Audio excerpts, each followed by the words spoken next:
So picture this. I'm standing on my own front lawn. Saturday night, 9:00 p.m., still wearing my Kiss the Cook apron, and I'm in handcuffs, police lights spinning, making my house look like a disco for mosquitoes. My next-door neighbor, Karen, and yes, that's her real name, is out there shrieking at the cops. Arrest him. He's corrupting our neighborhood. The thing that still cracks me up even now, the 15 dangerous criminals she called 911 about.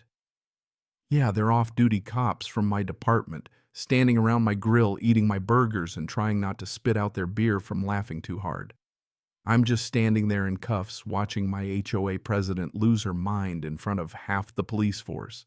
And all I can think is, lady, you really have no clue what you just started. See, Karen, or Diane Rothschild as her birth certificate, insists she thought she could run me out of the neighborhood like she did the last family.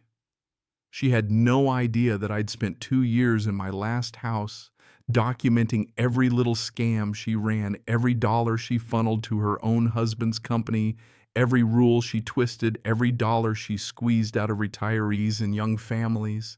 Tonight was supposed to be a simple housewarming, but instead it became the night the entire block learned their HOA had been robbing them blind. Ever wondered what you'd do if your HOA was stealing from you? Drop your city in the comments because this story is about to get wild. Let me back up a second so you can see how this all spiraled.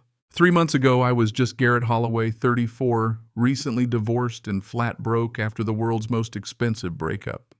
8 years as a firefighter paramedic, and I'd just made detective with the county police.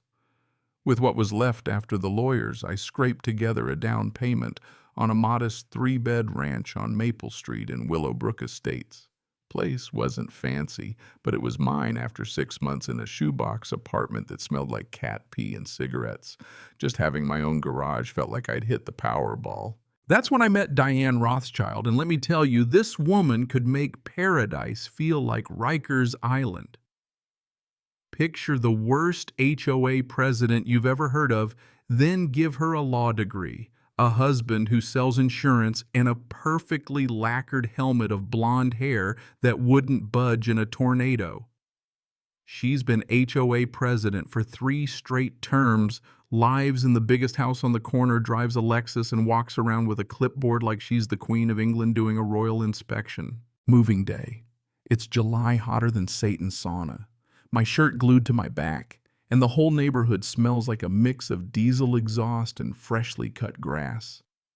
I'm carrying boxes in when I hear it, the click, click, click of heels on pavement sharp enough to cut glass. "Excuse me," she says, and I swear her voice could have frozen a steak. "Are you the new owner?" She's in white capris and a pink polo Suburban camo. I stick out my hand. "Yes, ma'am." "Garrett Holloway. Just moving in." She doesn't shake, just stares at my truck like it's dripping nuclear waste. "You're violating several community standards," she informs me, already unfurling her measuring tape. Pro tip if someone brings up community standards in the first 5 minutes run. She measures the truck, the boxes, the distance from my bumper to the mailbox. Every scratch of her pen sounds like she's tallying up my sins. Commercial vehicles require prior approval. This isn't the type of neighborhood where people just come and go. We have standards. And the way she lingered on people, well, my cop instinct started buzzing. By the time she tottered away, I'd gotten my first HOA citation before my couch even made it through the door. That evening, my 70-year-old neighbor, Betty Bellamy, shuffled over with a plate of cookies and a whispered warning. "Don't take it personal, honey." She did the same thing till the last family ran them off with fines and threats. As Betty hurried home, one thought stuck. This wasn't about rules, it was about power, and Diane was about to find out that some people don't scare easy. Week 2, and Diane had escalated to full-blown surveillance mode. Every morning, 6:15 a.m., heels clicking, camera snapping. She's out there documenting every car that dares park within spitting distance. The lady took more photos than a Japanese tourist at Disneyland. And every car that belonged to me or my friends, instant violation. My buddy Marcus drops off tools, commercial vehicle violation.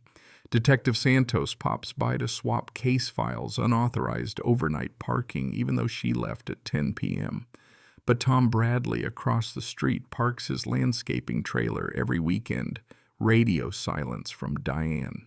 The emails started rolling in like a monsoon. Subject lines sounded like FBI alerts. Urgent traffic, safety concern, Willowbrook security alert. She was building a paper trail thick enough to choke a lawyer, so I started building my own, every letter, every citation, every threat, all neatly filed away. Cops noticed patterns, and Diane's were obvious. If you were on her bad side, you got fined for breathing. Then one night, poking through public records, old detective habits die hard, I noticed something. Diane's husband, Richard Rothschild, owns the insurance company that carries the HOA's liability policy. Now, I know enough nonprofit law to smell a conflict of interest a mile off. HOA board members are required to disclose any financial conflicts, but not a peep in any newsletter. I'm processing all this when I catch a whiff of burning wire outside. Turns out the streetlight is sparking like the 4th of July.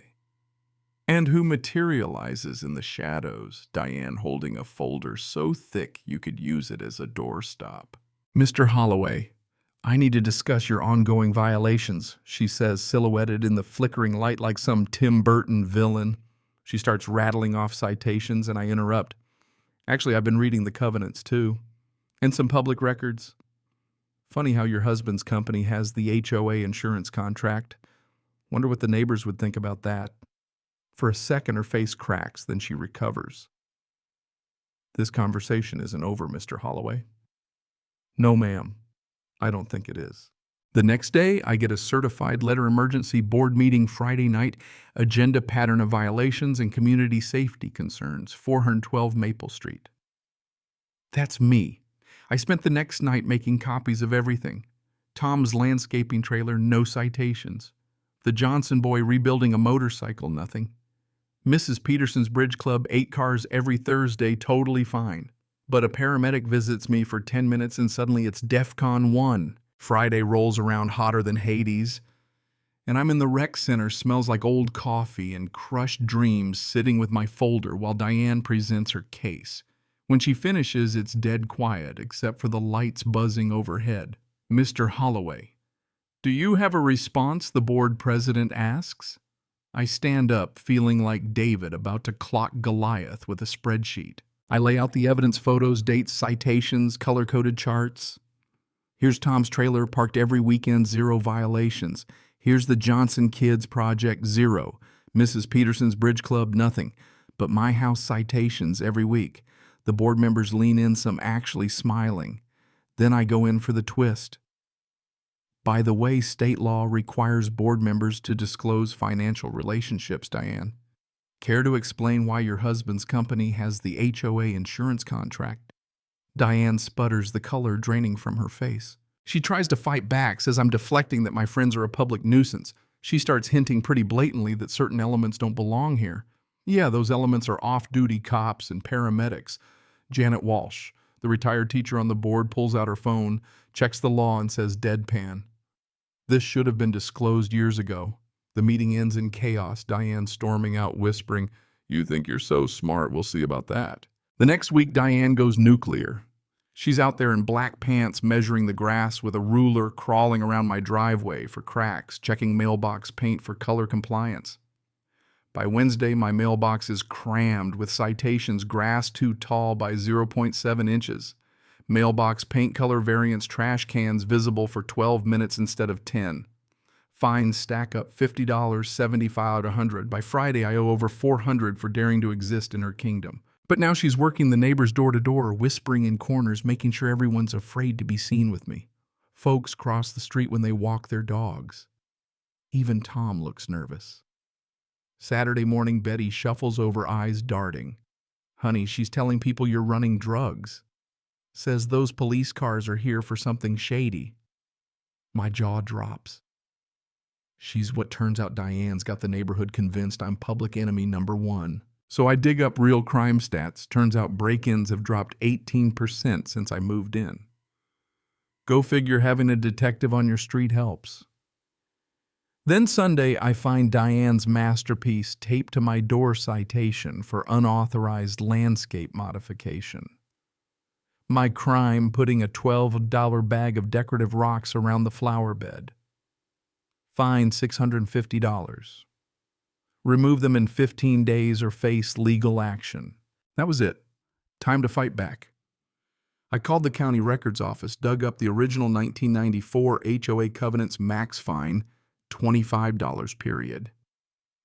But tucked in Diane's files was her own enhanced enforcement guidelines fake document, $800 fines, never approved by homeowner vote as required.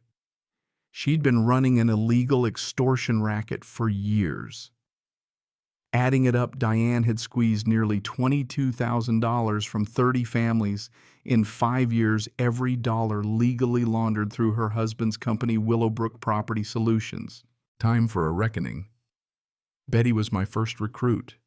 When she saw the proof, she nearly fainted. Marcus, whose daughter got fined $400 for sidewalk chalk, was next. Tom, the forensic accountant in disguise, had records going back 10 years. We built our case photos, receipts, emails, bank records, everything. Then I looped in my police friends. Nothing brings out the party planners like a cause for justice and an excuse to escape their wives' to-do lists. Saturday came, and so did half the department. Betty handled neighbor outreach. Marcus set up a Facebook group. Tom organized our timeline like it was a RICO case.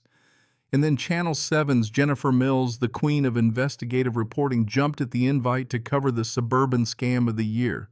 That's when Diane tried to shut us down, showing up at my door at 7 a.m. with a cease and desist order that smelled like perfume and desperation.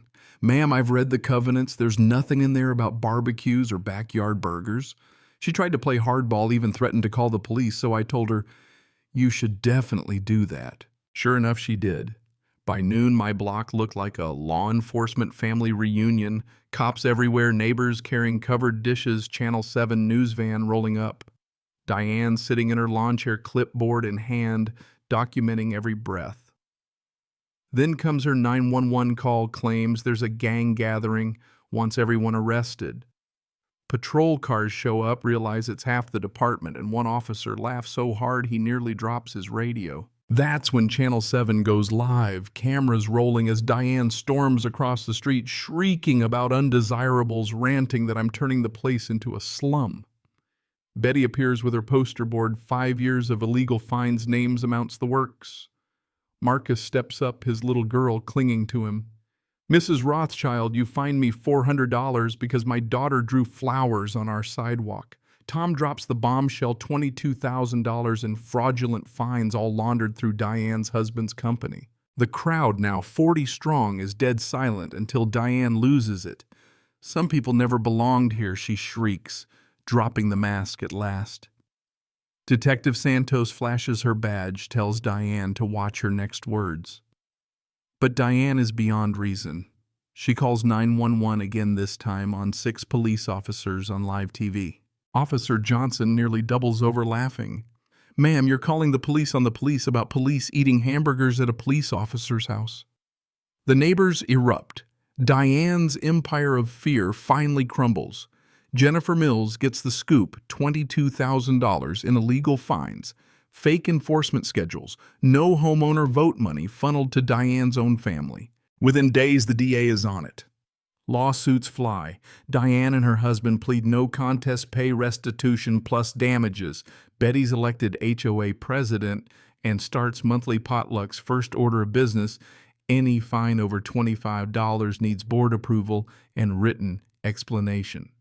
The Rodriguez family, driven out by Diane's scams, buy a bigger house with their refunded fines.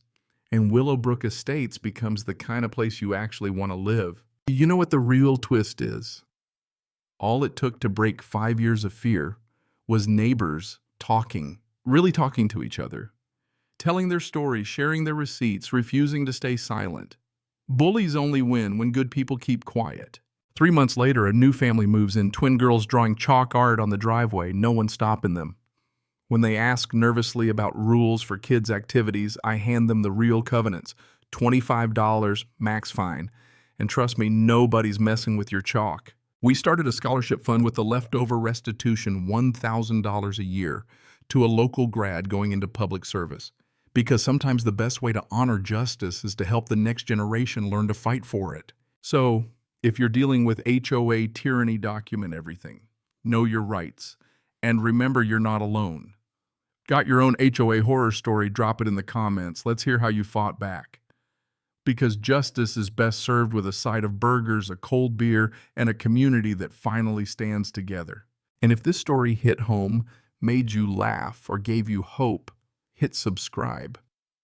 There are plenty more neighborhood tyrants out there who need taking down, and I've got more stories where this came from. Who knows, maybe next time it'll be your street where justice finally shows up for the party.